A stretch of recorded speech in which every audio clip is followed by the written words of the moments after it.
perkenalkan nama saya Hendro Prasetyawan, mahasiswa PPG dalam jabatan Angkatan Pertama Universitas Negeri Semarang tahun 2021. Hari ini saya akan melaksanakan kegiatan pembelajaran dengan materi sistem pengisian konvensional.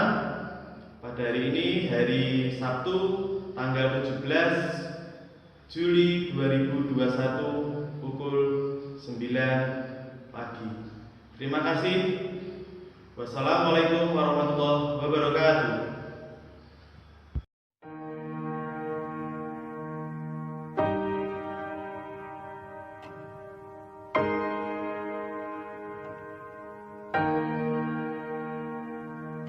Selamat pagi anak-anakku. Pagi. Pagi, Pak. Pagi. Sehat semuanya nggih? Sehat. Sehat, Pak. Nggih. Baik. Assalamualaikum warahmatullahi wabarakatuh. Waalaikumsalam. Waalaikumsalam warahmatullahi wabarakatuh. Baik, segala puji bagi Allah, alhamdulillahirrahmanirrahim. Kita diberi nikmat, kesehatan, sehingga pada hari ini kita dapat melaksanakan kegiatan pembelajaran walaupun masih menggunakan media daring seperti ini, tapi tidak apa-apa. Yang penting tetap semangat, nggih.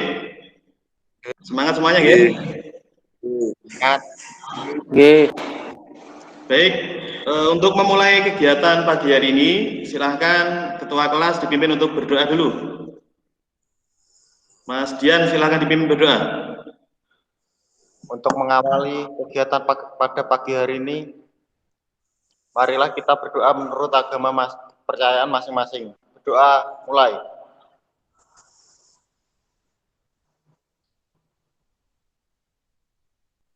Berdoa selesai. Baik, terima kasih atas doa yang telah diberikan. Semoga dengan adanya doa tadi, kegiatan hari ini diperlancar, tidak ada kendala suatu apapun, sehingga nanti bisa menghasilkan sebuah kegiatan ataupun proses pembelajaran yang maksimal. Amin. Baik ya, nanti tolong yang tidak berkepentingan untuk berbicara, yang tidak ditanya ataupun tidak ingin menyampaikan pendapat, tolong di-mute dulu mikrofonnya ya. Mas Bagas Juniarto di-mute dulu. Mas Bagas. Nah, nanti kalau mau bicara baru dibuka. Kameranya di-on-kan saja. Baik, untuk memulai kegiatan pada pagi hari ini, ada baiknya Bapak absensi dulu nggih. Bapak presensi dulu sambil untuk mengecek mikrofon kalian dan juga untuk mengecek jaringan kalian. Yang pertama, Dimas. Dimas? Hadir, Pak. Baik, hadir nggih. Dian? Hadir, Pak, hadir. Bagas Abdi? Hadir, Pak. Bagas Juniarto? Hadir, Pak. Iwan? Hadir, Pak. Roni Setiawan? Hadir, Pak. Muhammad Rizal?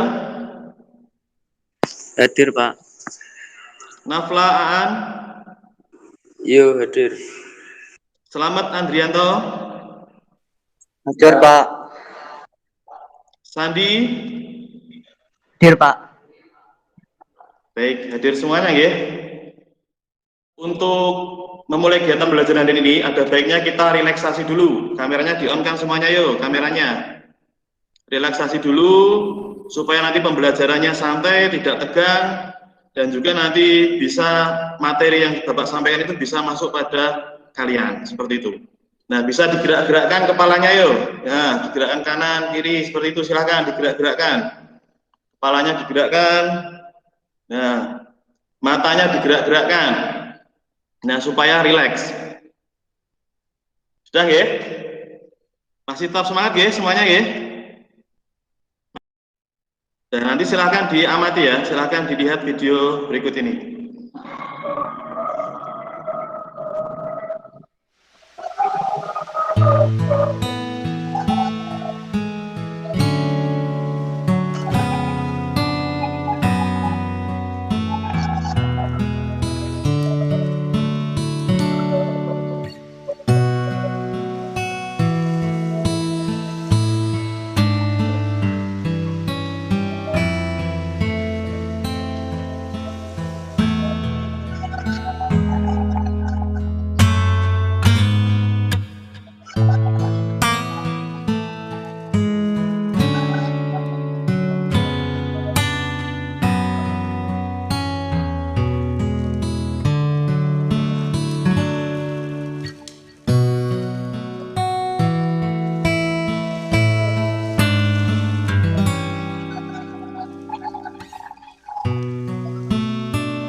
Jadi dari video tadi itu memotivasi kita, mengajarkan kita untuk belajar dari sebuah pohon bambu. Nah, bagaimana cara kita belajar dari pohon bambu? Pohon bambu itu dalam 5 tahun pertama itu tidak bisa ataupun tidak menunjukkan pertumbuhan yang signifikan. Tapi setelah beberapa tahun ke depan, nah itu dia akan baru menunjukkan pertumbuhan yang sangat signifikan dan sangat bagus. Dan juga nanti ketika dia sudah berkembang itu akan bermanfaat buat segala hal, bisa buat manusia, bisa buat benda-benda yang lain seperti itu. Nah dari hal tersebut itu mengajarkan kita bahwasanya mungkin ketika kita belajar sekarang ini kita belum bisa merasakan manfaatnya, tapi secara tidak langsung dalam kehidupan yang akan datang, beberapa tahun yang akan datang, kita baru akan menuai dari hasil pembelajaran tadi. Nah itu untuk memotivasi kita semuanya, sehingga harapannya nanti tetap semangat belajar nggih semuanya nggih. Tidak lupa Bapak ingatkan. Jadi seperti yang kita ketahui, Sragen sudah masuk zona merah. Maka tak henti-hentinya Bapak ingatkan kita harus jaga kesehatan kita. Taati protokol kesehatan, jaga jarak, kemudian pakai masker, cuci tangan, rajin cuci tangan. Sehingga apa? Sehingga ketika kita menerapkan protokol kesehatan tadi, semoga virus juga tidak akan masuk pada diri kita. Seperti yang kita ketahui, bahwasanya di lingkungan kita, mungkin ada saudara kita, teman kita, yang sudah terpapar virus COVID-19 ini. Sungguh sangat memprihatinkan sekali. Nah ini dampaknya juga kita rasakan, sehingga kita tidak bisa melaksanakan pembelajaran secara tatap muka, yang mewajibkan kita untuk pembelajaran jarak jauh seperti ini. Tapi tidak apa-apa, yang penting tetap semangat, sehingga nanti harapannya kegiatan pembelajaran tetap dilaksanakan walaupun secara media daring dan tujuan pembelajaran dapat tercapai semua. Jadi hari ini nanti kita akan mempelajari tentang sistem pengisian konvensional. Adapun sistem pengisian konvensional tersebut masuk dalam kompetensi dasar KD 3.14, yaitu mendiagnosa kerusakan pada sistem pengisian untuk KD pengetahuannya, sedangkan untuk KD keterampilannya masuk pada KD 4.14, yaitu memperbaiki sistem pengisian. Nah ini untuk kompetensi dasarnya. Kemudian tujuan pembelajarannya, nah ini nanti dipahami sambil dibaca-baca supaya nanti tujuan pembelajaran ini bisa tercapai semuanya. Sehingga nanti setelah akhir kegiatan pembelajaran bisa menghasilkan hasil belajar yang maksimal sesuai dengan tujuan pembelajaran yang sudah kita rencanakan. Yang pertama tujuan pembelajarannya yaitu adalah menjelaskan gejala kerusakan pada sistem pengisian konvensional. Kemudian yang kedua, mendiagnosis kerusakan pada sistem pengisian konvensional, kemudian memeriksa kerusakan pada sistem pengisian konvensional, dan juga memperbaiki sistem pengisian konvensional. Nah ini sambil dibaca-baca untuk tujuan pembelajarannya, sambil dipahami dulu.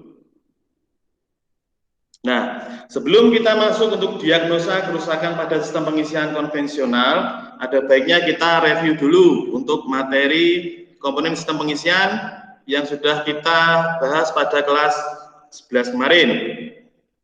Nah, nanti tolong disimak ya. Nah, komponen sistem pengisian yang pertama, mungkin ada yang masih ingat, ini komponen apa? Silahkan. Sebagai sumber tegangan listrik dalam kendaraan, Pak. Ya, baterai sebagai sumber tegangan listrik dalam kendaraan. Kemudian ada yang lain mungkin, Mas Bagas Abdi? Sebagai penampungan arus listrik pada mobil, Pak. Sebagai penampung arus listrik pada mobil. Baik, saya catat ya, biar tidak lupa nanti. Mungkin ada pendapat yang lain, silahkan. Sebagai penyimpanan sementara tegangan listrik sebelum digunakan, Pak. Nah, sebagai penyimpan sementara tegangan listrik sebelum digunakan. Baik. Nah, komponen yang kedua, mungkin ada yang masih ingat, silahkan. Mas Sandi mungkin. Sekring sebagai pengaman pada rangkaian kelistrikan mobil, Pak. Sekring sebagai pengaman rangkaian kelistrikan mobil. Baik, saya tampung dulu. Mungkin ada pendapat yang lain, silahkan. Mas Rizal. arus ketika terjadi konslet arus listrik, Pak. Sekring sebagai pemutus arus ketika terjadi konslet arus listrik. Baik, kita tampung dulu. Mungkin ada pendapat yang lain, silahkan.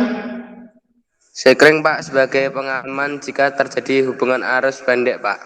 Ya, Mas Nafla ya. Sekring sebagai pengaman jika terjadi hubungan arus pendek. Baik, bisa kita simpulkan komponen tersebut adalah sekring ataupun fuse. Nah, fungsi sekring pada sistem pengisian adalah sebagai pengaman. Ketika apa? Ketika arus yang masuk itu terlalu berlebihan.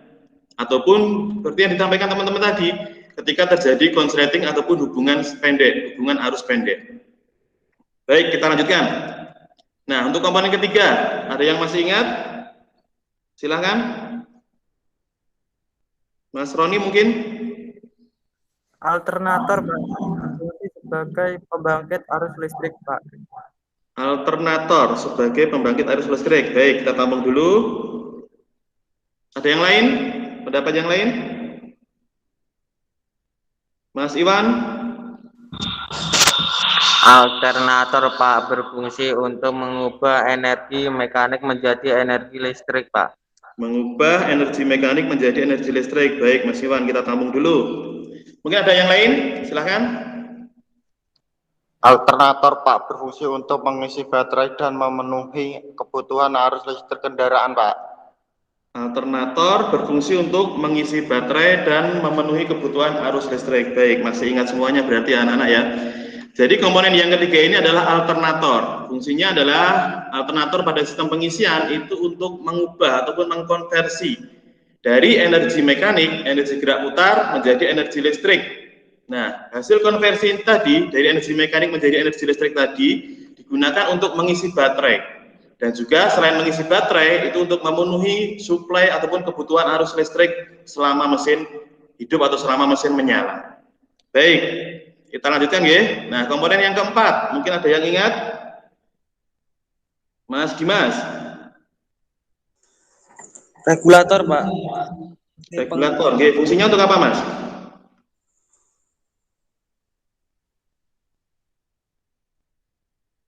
Regulator fungsinya untuk apa, Mas Dimas? Untuk mengatur arus pada sistem pengisian, Pak. Mengatur arus pada sistem pengisian. Baik, mungkin ada yang lain. Silakan. Komponen regulator Pak berfungsi sebagai penyetabil tegangan sistem pengisian Pak. Penyetabil tegangan pada sistem pengisian. Baik, kita tampung dulu ya. Kita simpulkan komponen keempat tersebut adalah regulator. Nah, fungsi dari regulator pada sistem pengisian adalah untuk mengatur besar kecilnya arus yang masuk ke kumparan rotor ataupun bisa dikatakan ke rotor koil. Dengan kata lain apa? Komponen ini berfungsi untuk mengatur kuat lemahnya kemagnetan yang dihasilkan pada rotor koil. Baik, seperti itu.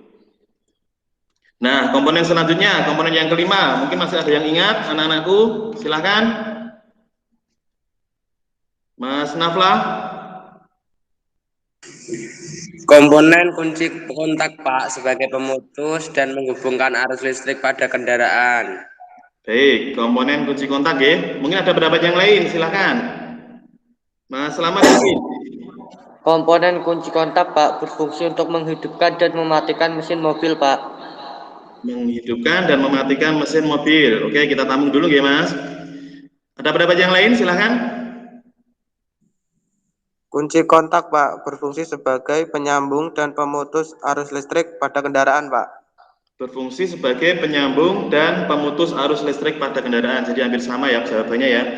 Nah, kita simpulkan untuk kunci kontak. Komponen kelima ini kunci kontak. Fungsinya untuk apa? Dalam sistem pengisian, kunci kontak ini untuk memutuskan dan juga menghubungkan arus dari baterai ke regulator pada saat mesin belum hidup. Jadi pada saat kunci kontak on, lampu CHG-nya, lampu indikatornya akan menyala.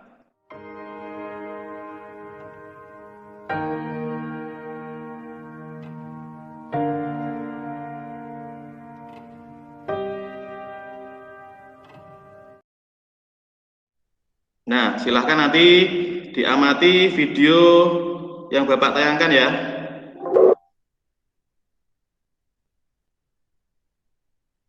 Bentar. Nyala ya.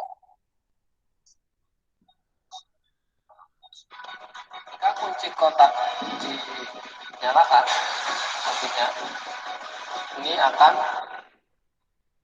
Nah, kita ulangi lagi ya, supaya lebih jelas. nyala ya. Pada saat kunci kontak on, indikator menyala. Nah, ketika kunci kontak mesin di start, lampu indikator harusnya mati.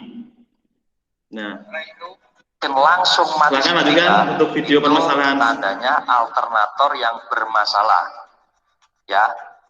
Kemudian jika teman-teman melepas dalam kondisi mesin hidup, kemudian dilepas, kemudian dalam waktu dekat ini saya akan menjelaskan dan membahas apa tandanya, ya, apa tandanya jika indikator aki pada dashboard mobil itu menyala ketika kita sedang berjalan. Nah, di video kali ini saya akan menjelaskan lebih jelas dan singkat. Silahkan Untuk diamati itu silahkan video simak tersebut. videonya sampai habis ya teman-teman. Langsung saja kita mulai. Oke teman-teman, ini adalah contoh praktek mobil Panther 2008. Sebenarnya untuk mobil apapun jenisnya, apapun tipenya, apapun mereknya, itu sama saja ya teman-teman. Cuman ini memang adanya Panther pada tahun 2008. Oke teman-teman, akan saya kontak on ya. Kita mulai. Kita kontak on. Ini, ketika kita kontak on, ini indikator aki menyala ya teman-teman. Ini bisa dilihat. Kalau indikator aki menyala sebelum mesin menyala, itu tuh normal. Jika mesin menyala, kemudian setelah berapa detik indikator aki ini mati, itu tandanya juga normal ya teman-teman. Namun yang tidak normal itu ketika kita berjalan, ya, ketika kita berjalanan itu indikator aki ini tiba-tiba menyala. Ini yang bisa membahayakan pada mobil dan diri kita sendiri ya ketika kita mengendarai. Nah, sebelum kita lanjutkan, mungkin ada yang ingin tanyakan? Izin bertanya, Pak. Monggo, Mas. Apakah fungsi sistem pengisian pada kendaraan, Pak? Nah, kita tamu dulu ya, fungsi sistem pengisian pada kendaraan. Mungkin ada yang lain yang ingin ditanyakan? Tanya Pak, Silakan. bagaimana rangkaian sistem pengisian pada mobil itu Pak? Rangkaian sistem kelistrikan pada mobil. Kita tampung dulu. Mungkin ada yang ingin tanyakan lagi? Bertanya Pak, Ya, silakan Mas. jadi jika ternyata aki mobil sudah tekor Pak. Yang terjadi jika aki mobil sudah tekor. Izinkan Bapak menjawab ya. Untuk pertanyaan anak-anakku, 3 pertanyaan tadi kita batasi dulu. Yang pertama, fungsi dari sistem pengisian.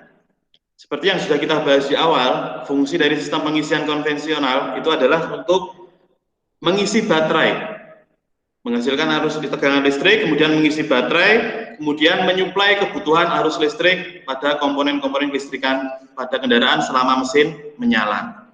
Kemudian yang terjadi jika mesin ataupun baterainya sudah tekor atau drop. Nah, ketika kita hendak menggunakan kendaraan, otomatis baterai itu sebagai sumber tegangan utamanya untuk menyalakan mesin. Nah, ketika baterainya sudah tekor, maka otomatis mesinnya tidak bisa menyala. Maka kita harus mengganti komponen baterai. Dari 2 video permasalahan di atas, kira-kira yang kalian amati itu apa yang terjadi kira-kira? Indikator baterai pada dashboard bernyala, Pak. Indikator pada dashboard menyala, indikator baterai ya. Baik, mungkin ada yang lain, Mas Dimas? Ada kerusakan pada indikator Pak. Kerusakan pada indikatornya.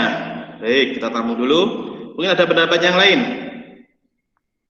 Lampu indikator baterai tidak mau mati, Pak. Lampu indikator baterai tidak mau mati. Ya, kita tamu dulu. Silakan, mungkin ada yang lain, anak-anakku? Lampu pengisian menyala, Pak. Lampu pengisian menyala. Baik. Mungkin ada yang lain? Terjadi masalah pada sistem pengisian, Pak. Terjadi masalah pada sistem pengisian. Baik. Mungkin ada yang lain? Ada gangguan di sistem pengisian, Pak. Ada gangguan pada sistem pengisiannya ya. Baik. Jadi dari video pengamatan di atas tadi, video permasalahan tadi, salah satu tanda bahwa sistem pengisian itu bekerja dengan normal, itu ketika lampu tanda baterai, lampu CHG pada dashboard itu tidak hidup ketika mesin sudah menyala ataupun sudah di kendaraan ataupun mobil sudah dikendarai. Lampu indikator yang menyala ini sebagai tanda bahwasanya sistem pengisian pada mobil itu tidak normal. Berarti ada beberapa kerusakan yang terjadi pada sistem pengisian. Bisa dikatakan seperti itu ketika lampu indikator CHG tadi menyala ketika kita sudah berkendara ataupun ketika mesinnya sudah hidup seperti itu. Nah, idealnya harusnya ketika kunci kontak on, ketika indikator menyala, kemudian kita start mesin, beberapa detik kemudian lampu CHG ataupun lampu indikator baterai ini akan mati. Tapi ketika masih menyala, itu berarti mengindikasikan adanya kerusakan pada sistem pengisian konvensional. Nah, baik. Kira-kira apa saja kerusakan pada sistem pengisian konvensional yang ditandai dengan lampu indikator yang menyala tadi? Mungkin ada yang bisa menyampaikan? Lampu indikator pengisian yang putus, Pak, atau sudah rusak. Lampu indikatornya putus atau rusak. Mungkin ada yang lain? Mas Andi mungkin? Ada suara berisik Pak yang disebabkan puli rusak atau bearing rusak. Kerusakan pada komponen sistem pengisian, pulinya rusak ataupun bearingnya yang rusak. Mungkin ada yang lain? Sistem pengisian tidak berfungsi Pak, akibat tidak adanya pengisian pada baterai. Sistem pengisian tidak berfungsi, itu akibat berdampak pada tidak adanya pengisian pada baterai. Mungkin ada pendapat yang lain, silakan. Kita tampung dulu. Mas Dimas. Baterai sudah tekor Pak, akibatnya pengisian bermasalah.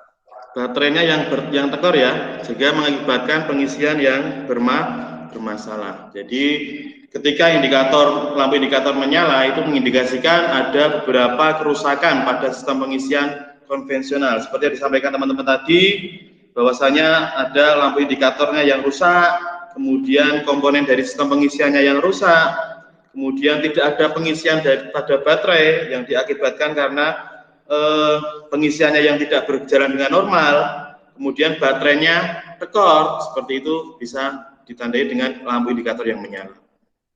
Nah, bisa kita simpulkan seperti ini. Gejala kerusakan pada sistem pengisian. Yang pertama, tidak adanya sistem pengisian. Kemudian pengisian yang terlalu rendah, pengisian yang terlalu tinggi ataupun overcharging, timbul suara berisik, kemudian kerusakan pada lampu indikator atau lampu CHG. Ada baiknya kita diskusikan, kita bagi topik diskusi. Di kelompok 1 ini topiknya itu tidak ada sistem pengisian. Kemudian untuk kelompok 2, pengisian yang terlalu rendah. Kelompok 3, pengisian terlalu tinggi. Kemudian kelompok 4, timbulnya suara berisik pada komponen sistem pengisian. Nanti silakan didiskusikan dengan teman kelompoknya. Adapun kelompok diskusinya, kelompok 1 nanti Mas Andrian, Mas Asep, Bagas Abdi, Bagas Juniarto, Bagus Rikuntoro. Kelompok 2, Dimas Khairul Anam, Iwan Agni, Muhammad Bayu, Muhammad Masum, Muhammad Rizal. Kelompok 3, Muhammad Dian, Naflaan, Rofdi Dian, Roni Setiawan, Sandi Antonio. Kelompok 4, Selamat Andrianto, Yogi Setio, Yuda Irawan, Wahrul Widad, dan Marcelino. Nah, nanti silahkan kalian diskusikan untuk topik diskusi ini. Kelompok 1, silahkan nanti kalian gali tentang gejala kerusakannya dan cara perbaikannya seperti apa. Nah, nanti bisa menggali informasi dari modul yang sudah Bapak sampaikan ya, yang sudah Bapak share di grup WA kelas tadi kemarin, kemudian yang sudah saya share juga di Google Drive kelas kita. Nah, jangan lupa nanti hasil diskusinya dituangkan di dalam LKPD. Baik, silahkan dimulai untuk diskusinya dengan teman kelompoknya, nanti bisa menggunakan WA group.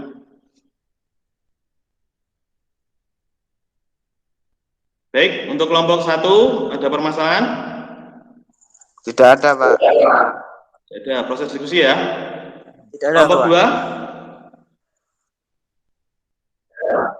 2? Isi proses diskusi ya.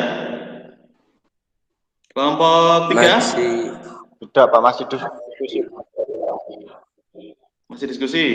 Oke. Kelompok 4? Boten, Pak. Baik. Saya juga nanti menggali informasi dari internet ataupun dari buku-buku ataupun referensi pembacaan yang lain. Nah, ini sudah ada beberapa yang masuk dari WA kelas kita. Kelompok 3, Mas Dian, gejala kerusakan pada sistem pengisian yang terlalu tinggi disebabkan karena setelan voltage regulator terlalu tinggi. Cara mengatasinya dengan menyetel setelan regulator.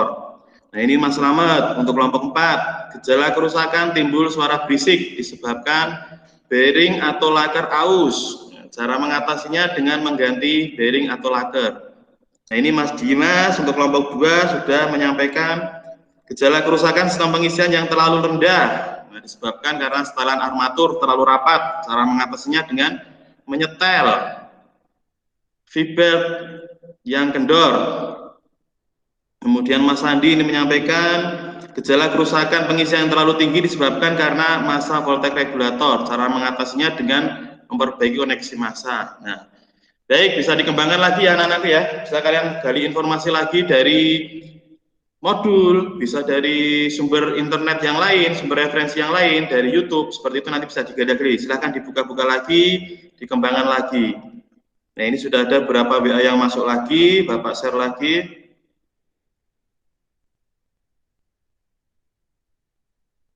Nah, sudah pada menyampaikan pendapat dari kelompoknya ya. Mas Roni, Mas Bagas, Mas Rizal, Mas Iwan, Bagas Abdi ini sudah menyampaikan. Baik, nanti dari hasil dari penyampaian anggota kelompok ini nanti silahkan dituangkan di LKPD, kalian rangkum, kemudian kalian simpulkan ya, kalian sampaikan untuk perwakilan dari anggota kelompoknya. Baik, kelompok 1 silahkan disampaikan untuk hasil diskusi kelompoknya. V-belt putus dengan mengganti regulator terbakar, ganti regulator. Terminal alternator kendor, cara mengatasi dengan memperbaiki terminal alternator yang kendor. Sikat karbon, habis, cara memperbaiki dengan mengganti sikat karbon. Baik, ini dari kelompok 1 ya. Untuk topik diskusinya tadi tidak adanya sistem pengisian pada baterai, pada sistem. Silahkan untuk kelompok 2 mungkin bisa menyampaikan hasil diskusinya. Setelan armatur terlalu rapat, cara mengatasinya dengan menyetel. Fibel kendor, cara mengatasinya dengan menyetel fibel agar tidak kendor. Terminal pada alternator kotor, cara mengatasinya dengan membersihkan terminal. Slip ring kotor, cara mengatasi dengan membersihkan slip ring. Hubungan massa kurang baik, cara mengatasi dengan memperbaiki koneksi massa. Silahkan untuk kelompok 3 menyampaikan hasil diskusi kelompoknya. Gejala kerusakan Pak. Setelan voltage regulator terlalu tinggi, cara mengatasinya dengan menyetel setelan regulator. Voltage regulator rusak, cara memperbaiki mengganti komponen. Voltage supply terbakar, cara mengatasinya dengan mengganti komponen. Massa voltage regulator rusak, cara mengatasinya dengan memperbaiki. Silahkan untuk kelompok 4 sampaikan hasil diskusi kelompoknya. Bearing atau laker aus, cara mengatasinya dengan mengganti bearing atau laker. V-belt aus, cara mengatasinya dengan mengganti V-belt. V-belt kendor, cara mengatasinya dengan menyetel V-belt.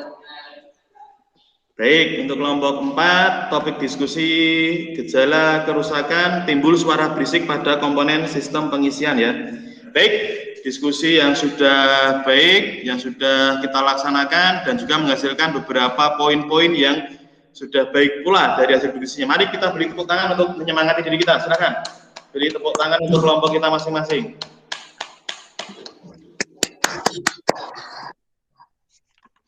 Untuk menghindari miskonsepsi, maka Bapak simpulkan dari hasil diskusi yang anak-anak sampaikan tadi.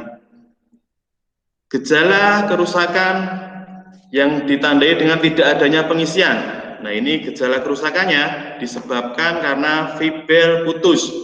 Cara mengatasinya dengan mengganti komponen. Regulator terbakar. Nah, cara menggantinya bagaimana? Dengan mengganti komponen regulator tadi. Terminal alternator kendor. Cara memperbaikinya? Ya, kita perbaiki terminalnya. Yang kendor tadi kita kencangkan. Kemudian beras atau sikat karbonnya habis. Nah, cara mengatasinya dengan mengganti beras atau sikat karbon tadi. Ini untuk gejala kerusakan tidak adanya sistem pengisian pada baterai. Kemudian pengisian yang terlalu rendah. Ini disebabkan karena setelan armatur gap terlalu rapat. Cara mengatasinya tentu kita harus menyetel setelan armatur tadi. Kemudian fibelnya kendor. Kalau fibelnya kendor berarti kita setel supaya tidak kendor. Terminal B pada alternatornya kotor. Ini juga bisa menyebabkan pengisian yang terlalu rendah. Kemudian pengisian yang terlalu tinggi, overcharging. Ini bisa disebabkan karena setelan voltage regulator yang terlalu tinggi. Kemudian voltage regulator terbakar ataupun putus. Kemudian voltage relaynya terbakar, massa pada voltage regulator rusak. Nah, cara memperbaikinya tentu kita perbaiki dan juga kita ganti komponen yang rusak ataupun komponen yang putus tadi. Nah, permasalahan yang keempat, timbul suara berisik pada komponen sistem pengisian. Ini bisa disebabkan karena bearing ataupun laker pada rotor koilnya sudah aus, sudah mulai menipis. Tentu kita harus mengganti bearing atau laker tersebut. Fibelnya aus, ini juga bisa menimbulkan suara berisik pada sistem pengisian. Fibelnya kendor, itu juga pasti akan menimbulkan suara berisik pada sistem pengisian. Jika fibelnya kendor, maka kita harus menyetel fibel supaya tidak kendor.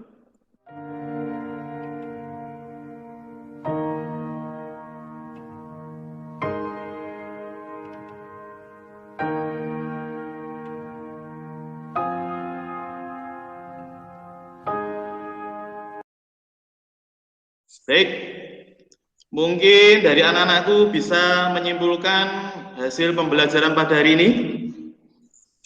Yang bisa menyimpulkan? Saya, Pak. Silakan. Banyak permasalahan pada sistem pengisian, Pak. Di antara pengisian kurang suara berisik dan tidak ada sistem pengisian. Baik, kita tampung dulu.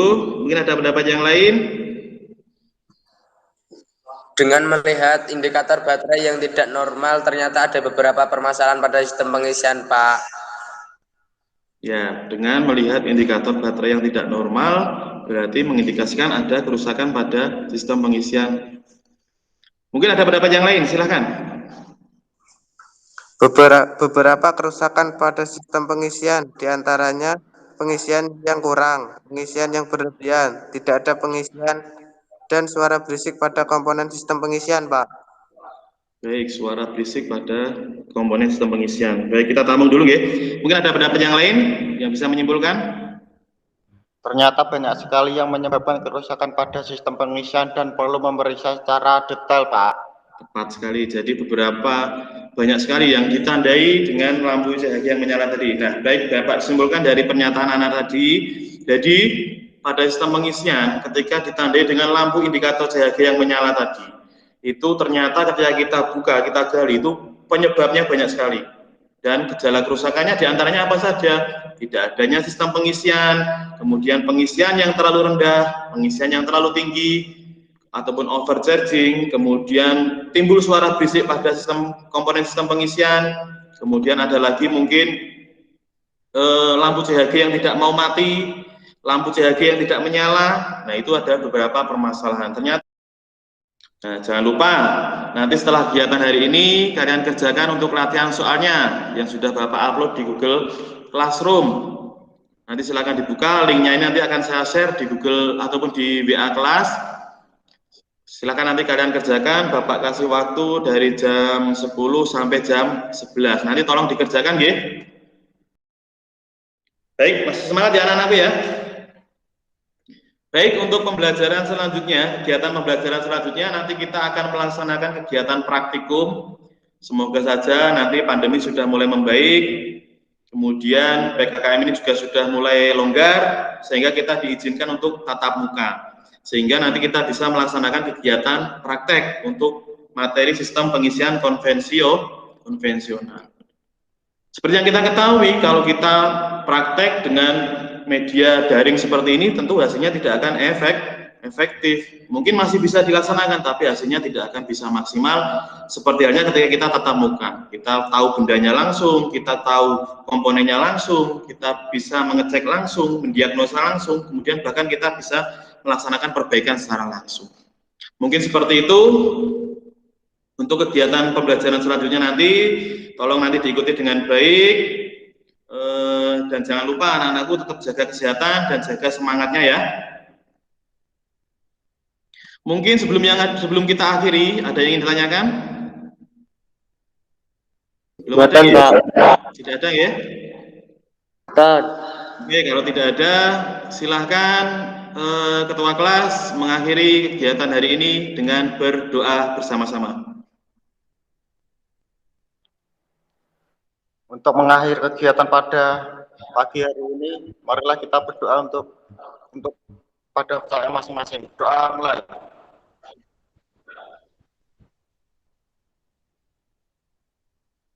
Berdoa selesai. Oke ya, terima kasih. Tetap semangat anak-anakku semuanya, jaga kesehatannya. Semoga saja nanti pandemi ini segera membaik sehingga kita bisa bertatap muka secara langsung, bisa melaksanakan kegiatan pembelajaran secara langsung. Baik, terima kasih untuk kegiatan hari ini. Banyak kata yang tidak berkenan dari Bapak, mohon maaf sebesar-besarnya. Billahi taufik wal hidayah. Wassalamualaikum warahmatullahi wabarakatuh. Waalaikumsalam warahmatullahi wabarakatuh. Baik, bisa live dari grup anak-anakku semuanya. Terima kasih.